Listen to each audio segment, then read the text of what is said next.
Well, hello, my fabulous friends. I hope you're doing well. Well, what is with all these planes jumping out of the air?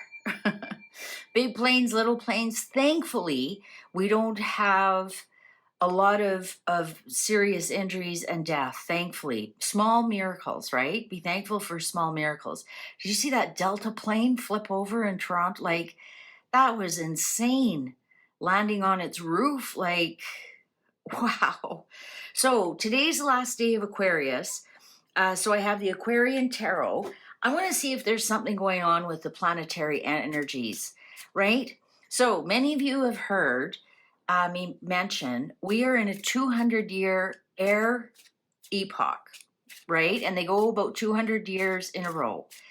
And we entered this one in 2020, and the first 20 years are ruled by Aquarius. And what's Aquarius? It's not the water bearer, but it's electricity. It's an air sign and it's electricity. So I just want to see if there's some kind of I'm specifically going to look at Mars here. Is there some kind of electricity in there? The sun, is it the sunspots? Uh, is it human error? We'll look and see what the heck is going on. It almost makes people afraid to fly.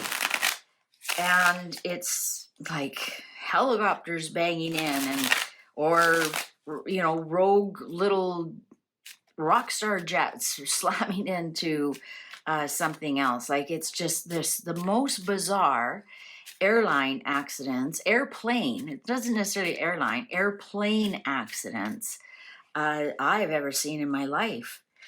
So let's just see, is there some kind of planetary action going on, or is this just an accumulation of passing people through just because you don't want to be mean? Oh, there is some trickery going on here. Now, if it was Mercury retrograde, I'd say, yeah, there's Mercury retrograde going on, but there isn't right now. But there is, I would almost say maybe we're noticing it a little bit more because all of a sudden it's in our periphery. Maybe there's, little plane crashes that go on every day all around the world, but they don't make the news. You know what I mean? Like the, little jets colliding on the runways and those kind of things. Of course, the big ones, like a big Delta airplane landing on its roof, that was bizarre. Okay, so let's get the energies. So is the moon involved? Ooh, the energies of the moon. Now, if you have followed me for a long time, I think that there's something on the moon that we don't know about on the dark side of the moon. I think it's the dark star. I don't know, that Eight of Pentacles. Now, what's the moon? Moon is mental and emotions. It's our mental health and our emotions. And we have the Eight of Pentacles, which is mastery. So in some respect, I think this is trying to tell us, no, it's not emotional or mental health or mindset, because it's mastery. So it's mastery of emotions, mastery of mental health. So let's see, is it communication? Are people just not communicating properly? For whatever reason. Ten of Rods, yes, there's a big communication problem. It's actually a big burden right now. It's a huge communication and intellect problem. And it's a massive burden right now. Is this due to DEI policies? I would hate to think so. I would love to think that the person with the most qualifications gets the job. But I think we all know that's not true. It's a huge burden right now. The communication and the intellect it's huge. And I'm wondering if they're thinking, how in the hell are we going to fix this? All right, let's see relationship. So is it the tower or is it the pilots talking to each other? What's going on there with relationships? Six of Swords. Well, I think that goes smooth because Six of Swords is moving from a stressful situation to smoother waters. So perhaps there was, because we have the communication problems here, but it looks like they have been smoothing a lot of those out. So I don't think it's like the pilots are fighting or the pilots in the tower um, are miscommunicating. Uh, I think, I think between um, powers that be and the workers, I think they're smoothing all that out. But we do have this intellect and communications. Maybe it's not between, that is the problem between the tower and the air and the oh, deep breath. Isn't that funny? We're talking about air and I'm out of breath. Between the tower and the pilot, I would say that because this is a moving card, I would say that it has nothing to do with the crew. There could have been issues with the crew, but it looks like they're working things out with the crew, and it's getting a lot easier. Okay, so let's see how is how are they perceived by the public and how are they feeling themselves? The star. The star. Well, I think that has a lot to do with, you have to remember the sun is a star. I think that has a lot to do with, um, I was going to say put a spotlight on somebody. Like the star is like the best card in the deck. It's the hope and healing and wish upon a star. And we see that on the sun. And is that what the airlines are thinking? Like hope and healing and uh, perhaps some, nice PR. I'm just thinking, why would, oh, you know what it is? I just got it. We as a public, we actually put these airlines and pilots and whatnot on a pedestal somewhat, right?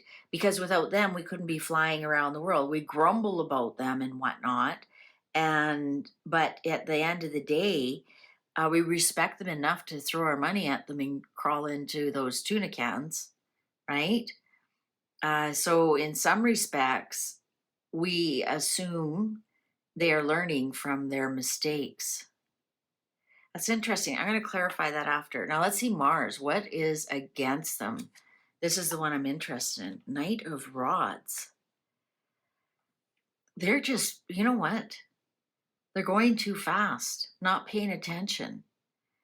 Maybe staff turnover, right? Knight of Rods, he doesn't stick around. That's wham bam, thank you, ma'am. And off he goes to the next bar. I think that one of the things they're struggling with is staff turnover. And when you have staff turnover, you never get that innate experience. We've all worked with somebody who's been in the office 20 years and they know everything like the back of the hand. And the day they phone in sick, everybody's lost, right? Because there's always some problem only they know. And I think I think what they've done here with the Knight of Rods is they've turned the staff over to very young and inexperienced, and the staff that they jump from job to job, and therefore I think that's a big part of their problem is the HR in that respect. And that's, that happens in every industry. They clear out all the experienced workers because they're the highest paid with the best benefits. So they lay off all the upper echelons, the people who've been there 20, 30 years. Excuse me, I'm talking. And they bring in younger and younger, possibly maybe have communication problems, don't speak English as their first language. And I think that's part of what they're fighting against now. I really do, especially with this communication part here. Yeah, the Knight of Rods, they don't stick around. They work at a job until they can go get a better job. And that's just that generation. They don't have any loyalty to any company, and they'll go to the highest bidder. And one day they're going to find out no one's going to bid on them because they're too old and there's younger people underneath them. And they'll have nobody else to blame but themselves because they created that environment. All right, let's see what's their luck and money. Two of Swords, they have no luck right now and also no money. Um, yeah, and they're being really stubborn fixing things. And you think about it, how stubborn has Boeing been with some of their things that they need to do?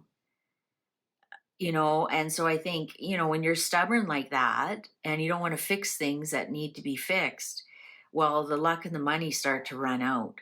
I think their airlines are actually in really big trouble. So interesting. We have the star on the sun. Okay, just hang on. Wow. Saturn on Saturn, the world on Saturn.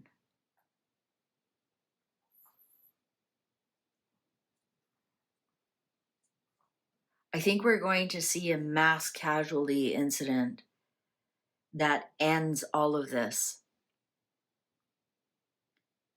I think the way we see fly airlines now, things are going to change.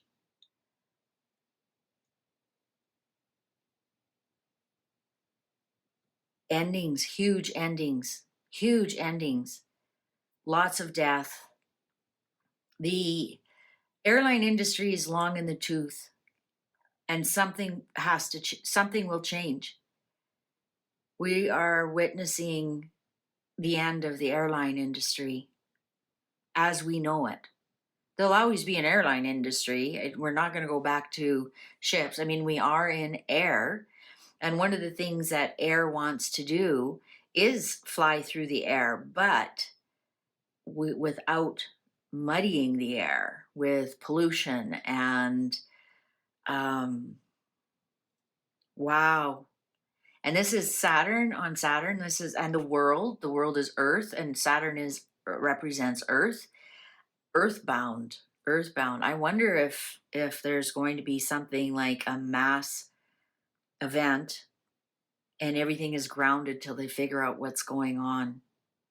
I want to see what this star is. Oh, first we got to see what's the underlying. Two of Cups. There's going to be some kind. Oh yeah, there's the travel industry. There's going to be some kind of agreement, some kind of secret agreement about something. But let's clarify the star on the sun. Clarify.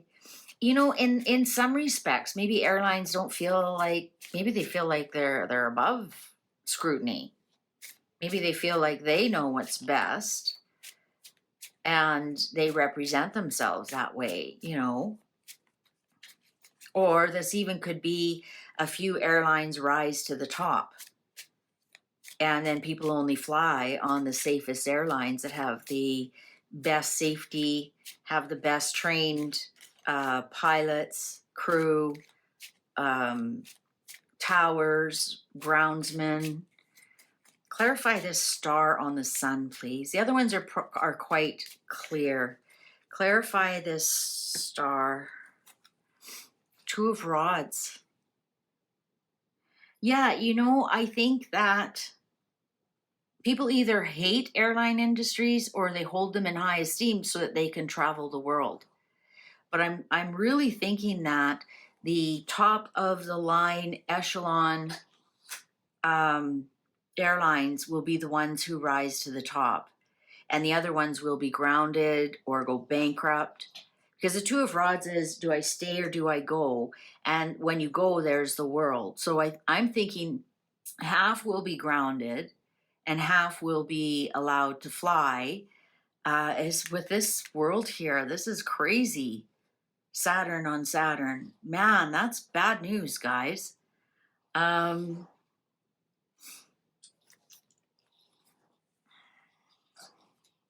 So maybe that's how they're going to heal the airline industry. But right now, communication is a big problem. And I think it's because they have so many young people working. They don't have that innate experience. They don't care to know that innate experience. I know a lot of people who hire young people and said, they're know-it-alls. which is a very Aquarian trait. It actually is. I love my Aquarians. I'm got a son who's Aquarian. My best friend's Aquarian. I'm Aquarian rising. I've got lots of friends who are Aquarians, and I love them. But there is the negative side. Every sign has a shadow side, and their shadow side is they are a know-it-all, and they don't want to listen to you because they think they know it all. And not all of them are like that. Don't click down there. My daughter's an Aquarian and she's not like that. This isn't conversation Olympics. This is like generalities, all right? There a lot of them, especially the young ones, are know-it-alls. And you can't tell them anything. And I think that's on their Mars, on their tower moment. And I think that's part of the problem, is the communication, and perhaps even if they're on, you know, I know airlines love it when you speak a lot of languages. I know English is the official language of all airlines, but there's still communication problems.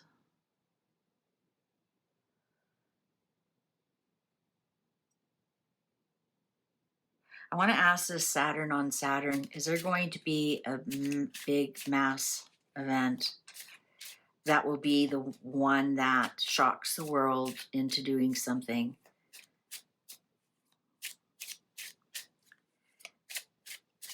Will there be a huge mass event that shocks the world into doing something?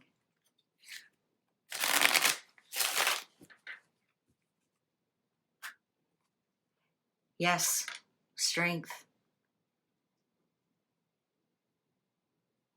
Yes, possibly during Leo season, which is in July 23rd to August 22nd. Look at that strength on the world. The cards even kind of match. Mr. and Mrs. All right. Well, I hope you don't have a flight during Leo season. Oh my goodness. I hope I'm, and I'm not always right. If I was, I wouldn't be doing YouTube videos. I'd be a multi-millionaire, not freezing my ass off in Canada. I'll tell you that right now. Okay, thank you very much for watching. YouTube is going to show you a video you possibly haven't seen yet, so go ahead and click on that. And we'll see you in the next one.